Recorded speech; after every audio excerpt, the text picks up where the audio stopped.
Բարև ձեզ, եթերում օրվա ամփոփումն է, ձեզ հետ է Արփինե Նավասարդյանը։ 19:00-ի դրությամբ առանձնացրել ենք հետևյալ լուրերը։ Մայրաթոռի դիվանապետ Արշակ arczepiskopos Աղջատրյանն իր այսօրվա մամուլի ասուլիսում հաստատել է, որ մի քանի անգամ հանդիպումներ է ունեցել ազգային անվտանգության ծառայության տարբեր պաշտոնյաների հետ, որոնց անունները նա չնշեց։ Ես չեմ կանչվել, ըստ էության ծանոթագրեր չեն ուղարկել, պարզապես եղել է հրավեր հանդիպումների եւ մենք հանդիպել ենք։ Իհարկե, հանդիպումների ընթացքում իրենք հնարավորություն են ունեցել իրենց դիրքորոշումն արտահայտելու, ես իմ դիրքորոշումն եմ արտահայտել, ասել է Արշակ Սրբազանը, չմանրամասնելով, թե ինչ ժամանակահատվածում կայացած հանդիպումների մասին է խոսքը։ Միայն ասաց, որ երկու նման հանդիպում է կայացել։ Arczepiskoposին ԱԱԾ հրավիրելու մասին լուրեր տարածվել էին դեռևս 2024-ի գարնանը։ Ակնարկներն եղել են որոշակի գործողություններ իրականացնել, բայց շատ որոշապես հասկանալի դարձել է, որ ես այն անձը չեմ, որի նկատմամբ սպառնալիքներով վախի ներշնչման փահաբեկչության հնարավոր է հասնել այնպիսի գործողությունների, որոնք չեն բխում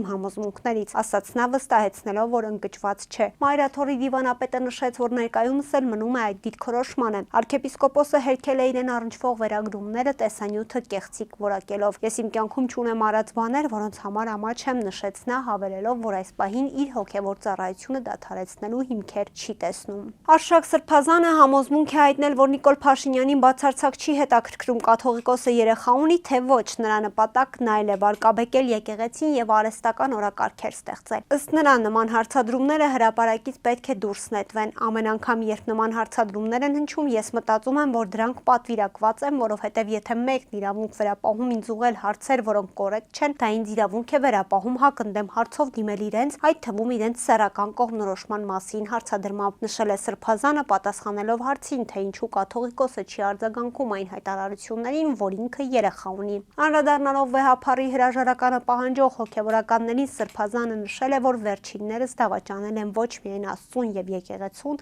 այլև հենց իրենց։ Մարդիկ դավաճանել են ոչ միայն Աստծուն, դավաճանել են ոչ միայն եկեղեցուն, այլ դավաճանել են իրենց։ Դավաճանել են այն ամենին, ինչը որ պատկանում է իրենց անցյալին։ Դավաճանում է այն ամենին, որին իրենք հավատում են։ Դա ուղղակի ինքնաժխտում է։ Ժխտել սեփական կեցագրությունը, ժխտել սեփական պատկանելությունը։ Իսկ կանոնական լեզվով ասած, դա նաև հերձված է։ Հերձվածողության դասական օրինակ։ Մեզ երբեմն թվում է, որ պատարագի ժամանակ կաթողիկոսի անվան հիշատակությունը պարզ մի պատարագի հատվածի զեղչում է։ Բայց դա միայն առաջին հայացքից, դա ընդհանրապես պատարագի ինչ-որ հատվածի զեղչում չէ։ Դա ժխտումն է նվիրապետական կարգի, դա ժխտումն է եկեղեցական իշխանության,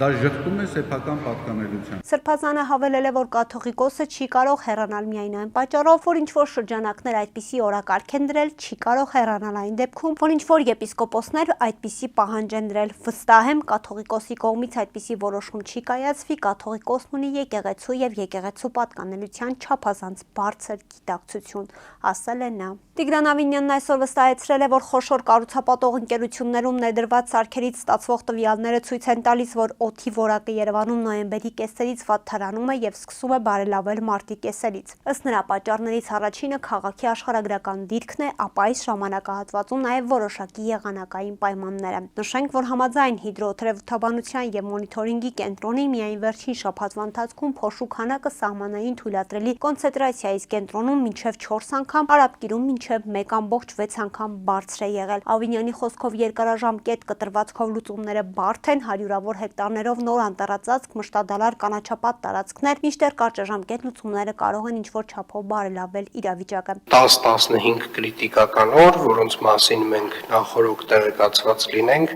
եթե այդ օրերին մենք էական մի փոքր ստանդարտից դուրս երևի թե վարչարարական աշխատանք անենք, պարոն Ղուկասյան, պարոն Բաբայան, հարգելի գործընկերներ, վարչական շրջանի ղեկավարներ, այդ 10-15 օրվա մեր վարչարարությունը կարող է ազդել 45-ից 60 օրվա վրա։ Այսինքն խոսքը չի գնում այն մասին, որ օդի որակը շատ լավը կլինի այդ ընթացքում, բայց խոսքը գնում է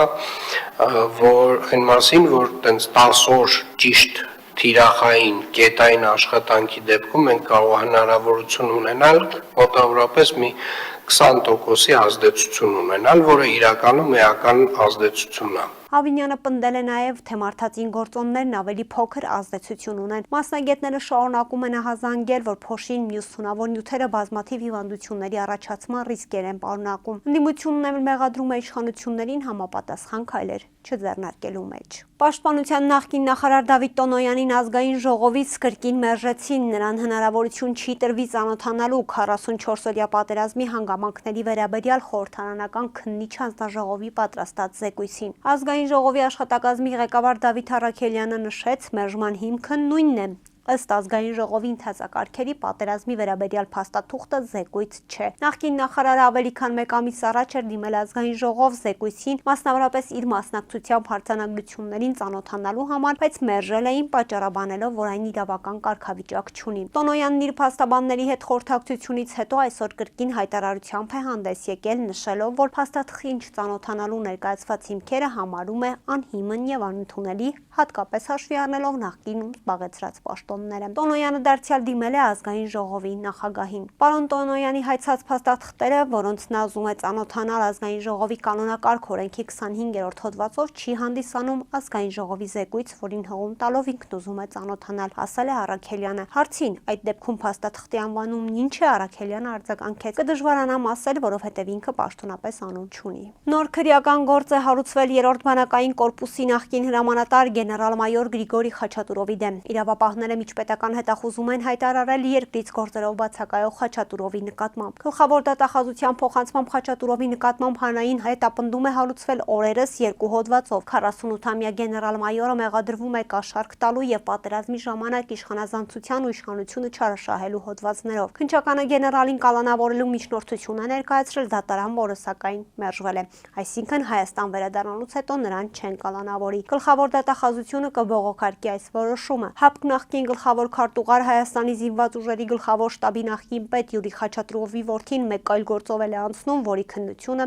դատարանում է։ Այն առնչվում է պաշտպանության նախկին նախարար Սերյան Օհանյանի գործին։ Ըստ իրավապահների Խաչատուրովը մեղադրվում է փողերի լվացման համար այս քրեական գործը, որով մեղադրյալ են եւ պաշտպանության նախարար Օհանյանը եւ գեներալ-մայոր Խաչատուրովը, ազգային ժողովում ներկայացրել էր գլխավոր դատախազը, երբ միջնորդում էր падգամավորական անձեռնմխելիությունից զրկել Օհանյանին։ Գլխավոր դատախազ Աննա Վարդապետյանը պնդել էր, որ Օհանյանը վաճառել էր պաշտպանության նախարարությանը պատկանող գույքը, ընդ որում շուկայականից մի քանի անգամ ցածր գնով։ Խաչատուրովն ու Օհանյանը չեն ընդունում մեղադրանքը։ Նշենք, Խաչատուրովը 44-օրյա պատերազմից հետո Նիկոլ Փաշինյանի հրաժարականը պահանջած մոտ 4 տասնյակ բարձրաստիճան զինվորականներից մեկն էր։ Այս պահանջից ամիսներ անց նրան ազատեցին 3-րդ բանակային կորպուսի հրամանատարի պաշտոնից, թեպետ 2020 թվականի օգոստոսին պատերազմից մոտ 1 ամիս առաջ տեղի ունեցած Տավուշյան մարտերի համար Փաշինյանի միջնորդությամբ Խաչատուրովը պարգևատրվել էր մարտական խաչ առաջին աստիճանի շքանշանով։ ԵԱՀԿ-ն ավարտել է Մինսկի գործընթացի եւ դրա հետ կապված կառույցների ավարտը։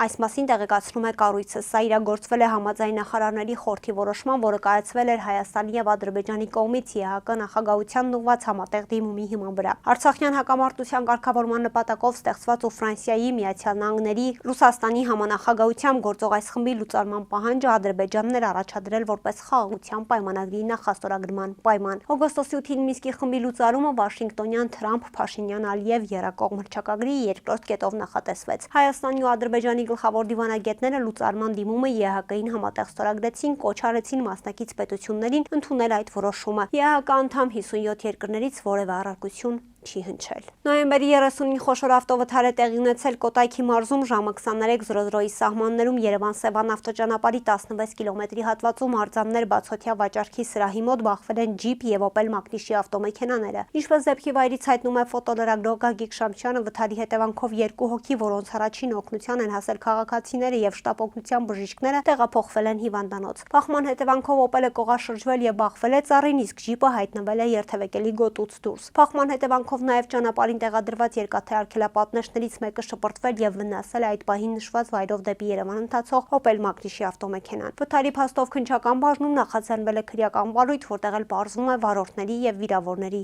ինքնությունը։ Կհանդիպենք վաղը, առողջ եղեք։